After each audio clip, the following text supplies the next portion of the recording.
네, 안녕하세요. 오늘은 전도서 11번째 강의가 되겠습니다. 오늘의 본문은 전도서 4장 7절에서 12절 길지 않은 본문입니다. 주제를 찾자면 아마 함께 인생은 함께 하는 것이다. 함께 하는 것 안에 행복이 있다 하는 말씀으로 받아들이시면 되시겠습니다. 자, 이제 4장 7절부터 12절까지 말씀을 봉독합니다. 내가 또 다시 해 아래에서 헛된 것을 보았도다. 어떤 사람은 아들도 없고 형제도 없이 홀로 있으나 그의 모든 수고에는 끝이 없도다. 또 비록 그의 눈은 부요를 족하게 여기지 아니하며 이르기를 내가 누구를 위하여 이같이 수고하고 나를 위하여는 행복을 누리지 못하게 하는가 하여도 이것도 헛되어 불행한 노고로다. 두 사람이 한 사람보다 나음은 그들이 수고함으로 좋은 상을 얻을 것임이라. 혹시 그들이 넘어지면 하나가 그 동물을 붙들어 일으키려니와 홀로 있어 넘어지고 붙들어 일으킬 자가 없는 자에게는 화가 있으리라. 두 사람이 함께 누우면 따뜻하거니와 한 사람이면 어찌 따뜻하랴. 한 사람이면 패하겠거니와 두 사람이면 맞설 수 있나니 세 겹줄은 쉽게 끊어지지 아니하느니라. 아멘. 평소에 우리가 또 많이 듣고 생각해 본 그런 말씀들 되겠습니다.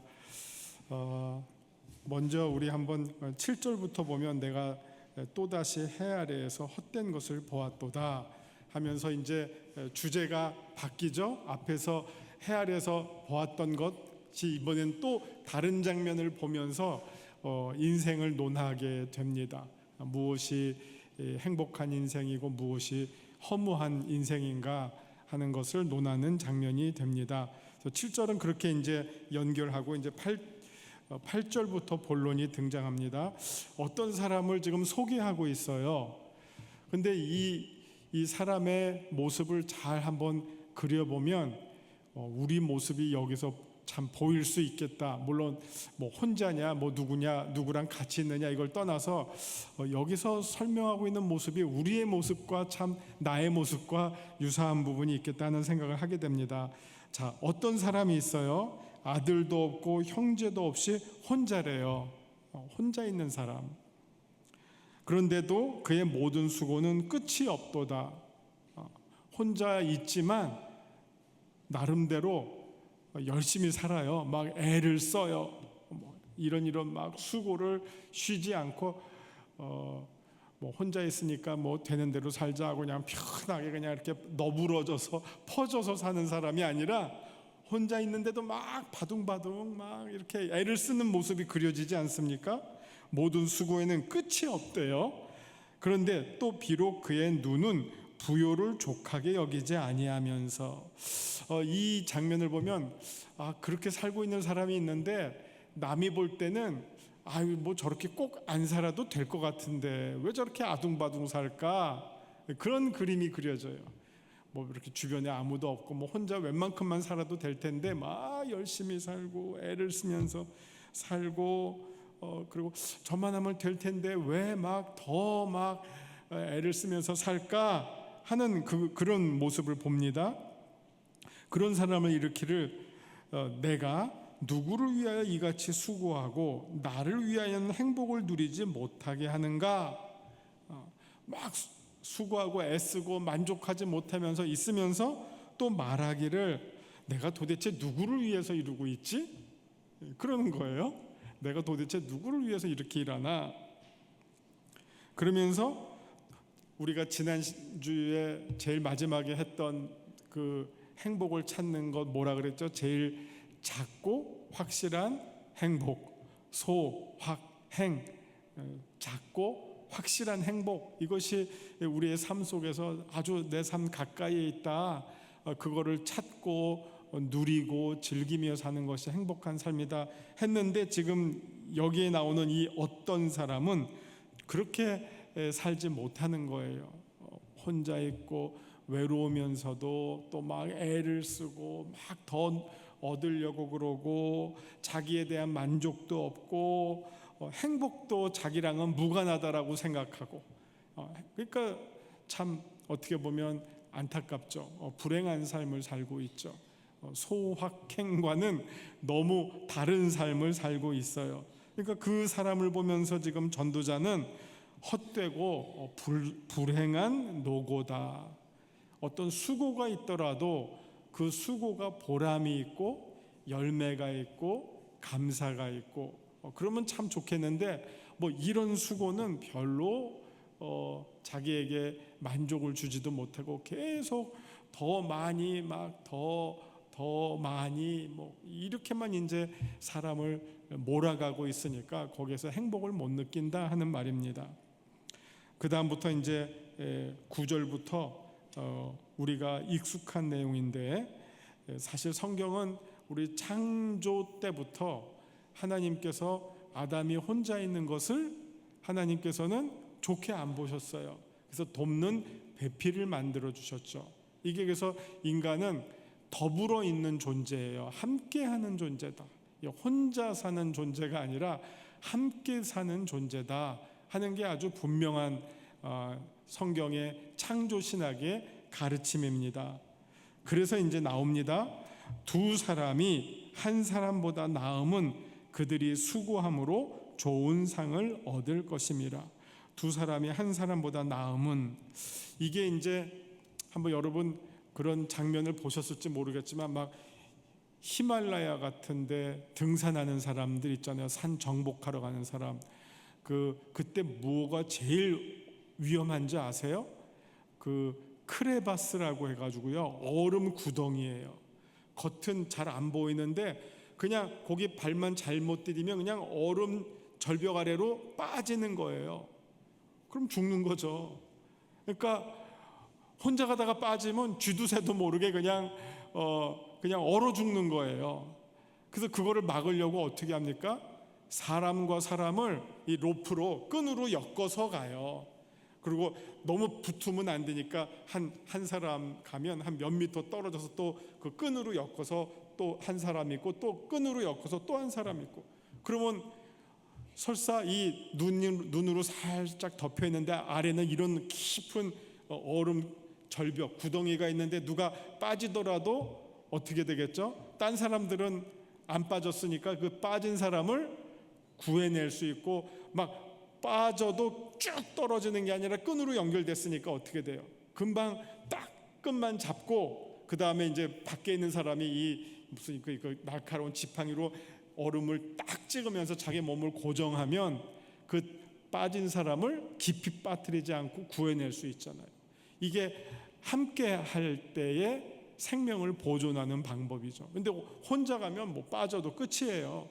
이게 어떻게 보면 제일 우리가 어려운 순간, 제일 위급한 순간에 함께 있다고 하는 것이 얼마나 도움이 되는지를 아주 알려주는 하나의 예라고 생각합니다. 그래서 분명히 두 사람이 한 사람보다 나음은, 그 다음 세 사람이 두 사람보다 더 낫고 네 사람이 세 사람보다 낫고 많을수록 우리는 어떻게 보면 그 옆에 있는 사람으로부터 도움을 받을 수 있는 이 관계 속에 있는 존재다 하는 것을 말씀해 주고 있습니다.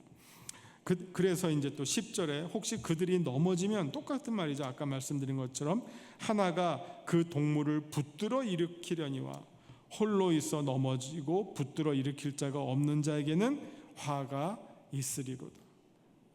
아까 제가 예를 든 것처럼 에베레스트 뭐 등정할 때 혼자 갔다가 그냥 실족해서 죽는 경우가 얼마나 많고 위험하겠습니까? 그래서 반드시 그 팀을 만들고 로프로 서로 연결해서, 그 줄이 무슨 줄이겠어요? 생명줄이죠.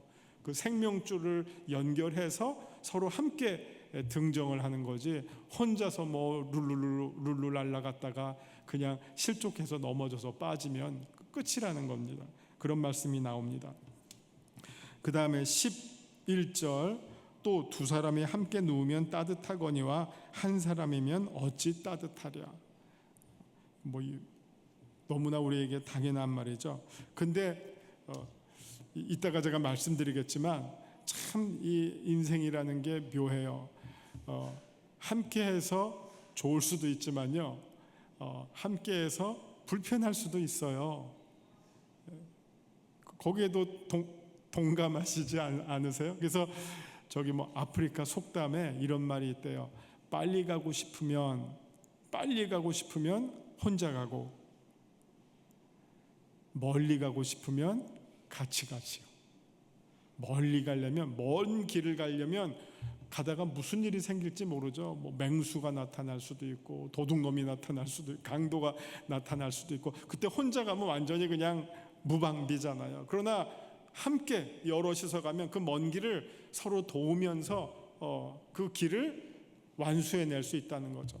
대신 여럿이서 가면 속도 내는 데는 힘들어요. 나는 뭐 내 속도로 가면 빨리 가고 싶은데 그 가운데 좀 발걸음 늦은 사람, 체력이 약한 사람, 걷는 게 힘든 사람, 뭐 혹은 또 인내력이 짧은 사람, 작은 사람, 이런 일 있으면 뭐 여러 사정이 많잖아요. 번거로워질 수도 있잖아요. 반대로 그럴 때는 그냥 다 제껴버리고 나 혼자 먼저 가는 게 빨리 간다. 뭐 이 아주 삶의 지혜에서 나온 말입니다. 함께 있으면 따뜻하다고 하는데요, 요즘 자꾸 매스컴에서 나오는 말입니다. 여름에 제일 힘든 곳이 감옥이래요. 감옥. 또 제일 힘든 게 뭐냐? 그 뭐 한 2평짜리 방에 5-6명이 들어가 있대요. 일반 감방은. 근데 거기에 에어컨이 있습니까? 선풍기 위에서 시간제로 잠깐 돈 되는데, 여러분 혼자 있어도, 우리 그냥 부부도 여름에 제일 더울 때 여러분 안방에 에어컨 없는 방에 둘이 누워 있다고 생각해 보세요. 아유 더워 좀 멀리 가. 이게 우리 그림이잖아요. 근데 그 조그만 방에 다닥다닥 5-6명이 함께 오글오글 있으니 얼마나 덥고 짜증나겠어요. 그러니까 이 말씀이 틀린 부분도 있어요. 추울 때는 너무 좋대요. 사람의 온기가 살살살살 전해지기 때문에 추위를 이겨내는 데는 너무 좋은데, 더위를 견디는 데는 함께 있는 게 제일 피곤하고 제일 괴로운 일이라고 합니다. 이 말은 참 우리 인생에는 다 좋은 거는 없어요. 함께 있어서 다 좋습니까? 아니에요. 부부 사이가 언제나 좋습니까? 아니죠. 부부가 행복하려면 누군가 하나는 더 많이 양보해야 돼요. 제일 좋은 거는 양쪽 다 양보하면서 살면 제일 좋죠. 근데 그렇지 못하면 최소한 어느 한 사람이 좀 더 양보를 해야지 행복하게 살아요. 서로 양보 안 하면 어떻게 됩니까? 맨날 싸우죠. 요즘 젊은 부부들이 그게 더 힘들죠. 자기 생각, 자기 주장, 그게 더 강해요. 옛날 어른들보다. 여러분들은 그냥 그러려니 하고 참고 사셨잖아요. 근데 요즘 젊은 친구들은 안 그러잖아요. 부부관계가 전보다 더 어렵죠. 오죽하면 성경에서 사랑을 얘기할 때 첫 번째 항목이 뭡니까? 사랑은 뭐죠? 뜨겁게 사랑하고가 아니라 오래 참는 거예요. 사랑을 말하면서 오래 참고예요. 이게 함께 있을 때 사랑은 혼자 사랑하는 게 아니에요. 이렇게 서로 사랑하는 거 아니에요. 근데 참사랑이 뭐냐? 참는 것부터래요. 이 말은 뭡니까? 함께 있다고 하는 것이 당연하거나 쉬운 일은 아니다. 함께 있으려면 뭔가 노력이 필요하고 심지어 희생이 필요하다. 그래야지만 함께함의 유익함을 같이 누릴 수 있는 거다. 그러나 희생이 없고 인내가 없고 섬김이 없으면 함께한다고 하는 것은 오히려 갈등이 될 수 있다. 제가 여기도 썼지만 아담이 하와를 보고 와, 내 뼈 중에 뼈요 살 중에 살이다. 아마 이거보다 더 최대의 사랑에 대한 사랑을 나타내는 고백이 없을 거예요. 정말 아내를 향해서 내 뼈 중에 뼈고 살 중에 살입니다. 물론 보통 사람은 그 말이 무슨 말인지 못 알아듣겠지만, 우리가 창세기 창조를 아는 우리 그리스도인들이 아내를 향해서, 혹은 또 남편을 향해서도 마찬가지예요. 당신이 내 뼈 중에 뼈고 살 중에 살입니다. 얼마나 정말 이 찐한 고백입니까? 그런데 이게 뼈 중에 가시가 될 수 있고요. 서로 이게 늘 좋은 것만은 아니에요. 참 힘들 수도 있어요. 그렇기 때문에 함께 한다고 하는 것이 좋지만, 그러나 그 유익함을 우리가 누리려면 서로에 대한 배려, 존중, 돌봄, 희생, 이거 없이는 함께함의 유익을 얻을 수 없다. 함께 했다가 예를 들어서 여러 명이서 한번 여행을 간다고 생각해 보세요. 여행, 이게 우리가 흔히 그런 말 해요. 여행을 해보면 다 좋게 오십니까? 지금 이제 여러분들 결혼 생활 오래 하셔서 이제 다 남편과 아내의 성향, 취향 다 알고, 그러니까 참을 때 참고 양보할 때 양보하고 챙길 때 챙기니까 그렇지만, 만약 이 젊은 친구들은요, 여행 떠났다가 싸우고 돌아오는 경우 많아요. 왜? 나는 이쪽 가고 싶은데 저쪽 가자 그러지, 이거 먹고 싶은데 저쪽 가자 그러지, 여기서 자고 싶은데 딴 데서 자자 그러지. 서로 자기 주장을 안 굽히면 어떻게 됩니까? 싸움 나죠. 여러 명이서 갈 때는 더 그럴 수도 있죠. 서로 자기 주장을 다 굽히지 않으면 그거는 재미있는 여행이 아니라 다툼과 갈등과 정말 피곤한 여행이 되죠. 에라 그럴 바에는 나 혼자 여행 가자. 그래서 혼자 여행 다니는 사람들 많잖아요. 왜? 남 눈치 안 보고 남 신경 안 쓰고 난 내 맘대로 할 거야. 이게 혼자 가져오는 장점. 그래서 자꾸 요즘 사람들은 혼자잖아요. 밥도 혼자 먹어. 누구랑 같이 먹으려고 하는데 뭘 먹을까? 나는 국수 먹고 싶은데 난 국수 싫어해. 나는 무슨 국밥 먹고 싶은데 나는 국물 싫어해. 이러면 같이 먹기가 힘들죠. 그럴 때 그래, 오늘은 내가 국수 먹어주지, 국밥 먹어주지, 생선 먹어주지, 고기 먹어주지. 서로 뭔가를 양보하고 같이 이렇게 만들어 나가려는 마음이 있을 때, 그것이 함께함의 어떻게 보면 그 유리함, 함께함의 혜택을 누리게 된다는 겁니다.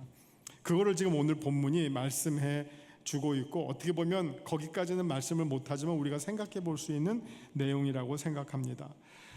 마지막 말씀이 한 사람이면 패하겠거니와 두 사람이면 맞설 수 있나니 세 겹줄은 쉽게 끊어지지 아니하느니라. 이게 소위 요즘 말로는 이게 시너지예요. 그러니까 에너지를 함께 할 때에 그 힘이 더 크게 발휘가 될 수 있다 하는 겁니다. 저는 이게 12절 말씀할 때 어떤 에피소드가 생각나요. 이게 지금 개역개정에는 세 겹줄인데 개역 성경에는 옛날에는 3겹줄이었어요. 3겹줄. 그래서 지금은 천국 가신 우리 교회 어떤 장로님이 교사를 하실 때 대표 기도를 하셨는데, 그분은 기도를 되게 속사포같이 빨리 하셔요. 다다다다다닥 막 말을 빨리 하시는 분인데, 이거를 생각하시고 이제 우리 부서가 잘 이렇게 연합하고 좀 화목하고 힘을 내는 부서가 되기를 원하면서 뭐라고 하냐면은 우리 부서가 삼겹줄처럼 되게 해달라고 기도를 했는데, 이때 그만 삼겹살처럼 해달라고 했는데 너무 빨리 해서 하면서 지나가서 웃지도 못했어요. 그래서 그래서 저는 이 부분만 보면 조인영 장로님 생각나요. 조인영 삼겹살 이렇게 넘어가게, 너무 삼겹이 우리한테 삼겹살이 익숙하니까 삼겹살 이거 지금 삼겹줄인데 참 재밌는 에피소드가 기억이 납니다. 이 부분만 보면 그래서 조장로님이 생각이 납니다. 자, 우리 말씀 산책 보면서 제가 다시 한번 정리해 드리겠습니다. 4장 7절, 전도자는 이어서 이 세상에서 벌어지고 있는 일들 가운데 헛된 것을 보았다라고 말하고 있습니다. 4장 8절, 그가 본 헛된 것은 홀로 처한 상황입니다. 아들이나 형제나 가족도 없이 홀로 버려진 사람들을 떠올립니다. 요즘 우리 사회는 혼바, 혼술, 1인 가구, 홀로 살아가고 있는 생활 환경으로 바뀌어가고 있고 그것이 당연시 되어갑니다. 제가 얼마 전에 뉴스를 봤는데 우리나라 아주 특화된 제품 가운데 가전 제품 가운데 하나가 뭐냐면 전기 압력밥솥 있잖아요. 뭐 쿠쿠쿠첸 안 팔린대요 이제. 왜냐하면 전기밥솥 하려면 제일 작은 것도 그게 한 3인용이에요. 2, 3인용. 근데 지금 사람들이 2, 3인용을 안 쓴대요. 그냥 혼자. 그러니까 이게 햇밥만 데펴 먹어요. 밥을 안 하고. 그래서 전보다 이 밥솥이 안 팔린대. 6, 7인용, 10인용은 더 안 팔리고. 이게 지금 우리 사회가 이렇게 살아가는 이 모습이 너무너무 바뀌어가고 있다는 겁니다. 점점 이 단독 가구, 단독 생활, 이렇게 지금 생활 모드가 바뀌어지고 있다는 겁니다. 옛날에 핵가족 했는데 핵가족이 아니라 이제 혼자 가족이 돼 버렸어요. 혼자. 심지어 주변에서 고독사의 소식도 자주 접하게 됩니다. 우리보다 조금 이런 현상이 앞서가고 있는 일본은 이게 이미 사회 문제로 익숙해져 있다고 하잖아요. 4장 8절, 그러나 사람은 더불어 살아가게끔 창조된 존재입니다. 창세기 2장 18절을 보시면 사람이 혼자 사는 것이 좋지 아니하니 내가 그를 위하여 돕는 배필을 지으리라 하시니라. 우리가 사람을 하나님의 형상대로 하나님께서 인간을 창조하셨잖아요. 그러면 하나님의 형상이 도대체 뭐냐? 이거 가지고 신학자들이 많이 고민을 했어요. 그래서 옛날에 여러 설명들, 해답들이 나왔는데 최근에 제일 타당한 설명이라고 생각하는 거는 하나님의 형상은 뭐냐? 관계라는 거예요. 관계. 왜? 하나님은 어떤 분이시냐? 성부, 성자, 성령의 사귐 속에 있는 하나님이에요. 하나님이 혼자 계신 하나님이 아니라 성부, 성자, 성령 하나님이 완전한 사귐 속에 존재하셔요. 존재하실 뿐만 아니라 일하셔요. 그래서 우리 예를 들어서 제가 한번 에베소서 1장을 한번 보실까요? 에베소서 1장. 여기 보시면 하나님을 어떻게 설명하냐면 우리의 구원을 이루시는 하나님을 성부, 성자, 성령의 관점에서 에베소서 1장 3절서부터 14절까지 성부 하나님이 어떻게 하셨고 성자 예수 그리스도가 어떻게 하셨고 마지막에 성령 하나님이 우리의 구원을 위해서 어떻게 하시는지 차례대로 설명이 나와요. 결론은 우리의 구원을 성부, 성자, 성령 하나님이 창세전에 예수 그리스도 안에서 우리를 택하여 주셨고 마지막에는 우리에게 기업의 유산을 주시고 마지막에는 성령의 인치심을 주셨다. 이게 이제 우리의 구원을 향한 성부, 성자, 성령 하나님의 함께 하심과 함께 구원을 이루어 가시는 모습을 설명해 주고 있어요. 자, 하나님이 성부, 성자, 성령 삼위의 관계 속에 있다면 그 하나님의 형상대로 지음받은 인간은 어떤 관계 속에 살아야 되느냐? 첫째는 하나님과의 관계, 그리고 둘째는 아담과 하와를 통해서 표현되는 남자와 여자, 나와 너의 관계 속에서 살아가게끔 창조하신 것이 하나님의 창조의 섭리다. 이게 바로 하나님의 형상대로 지음받았다라고 하는 말은 인간은 혼자 있는 존재가 아니라 나와 너, 나와 이웃 사이의 관계 속에서 주어진 존재다. 그러니까 그 관계 안에서 살아나가는 것이 하나님의 창조의 섭리라는 거예요. 그렇기 때문에 둘을 이야기하고 셋을 이야기하고 궁극적으로는 뭘 얘기하느냐? 공동체를 얘기해요. 공동체. 성경에서 아주 중요하게 여기는 것이 공동체예요. 함께 살아가, 함께 살아가. 그래서 하나님께서 아브라함을, 오늘 이제 설교를 들으실 때 아브라함을 택하셨어요. 근데 아브라함을 택하신 이유가 있어요. 뭡니까? 복의 근원이 되게 하기 위해서. 너를 통해서 모든 열방에 구원받고 하나님의 자녀가 되게 하기 위해서. 그래서 아이러니컬하게도 유대인뿐만 아니라 아랍 사람까지도 다 자기들의 조상을 누구로 말합니까? 아브라함. 사라의 이름이 뭡니까? 열국의, 이 세상 모든 나라의 모든 백성들의 어머니예요. 한 사람을 택하신 게 한 사람, 너만 잘 먹고 잘 살아가 아니라 너를 통해서 모든 사람이 복받게 하기 위해서. 그게 하나님의 창조의 섭리고 구원의 목적이라고 하는 거죠. 그러니까 성경은 반드시 누구 하나를 선택할 때 그 사람으로 끝나는 것이 아니라 공동체예요. 여러분, 우리 신앙생활도 혼자 하면 잘하실 것 같아요? 하나님이 교회라는 공동체를 주셨어요. 그래서 이 안에서 서로 성도의 교제를 통해서 훈련도 받고 경험도 하고 배우기도 하고, 그게 이제 신앙생활이죠.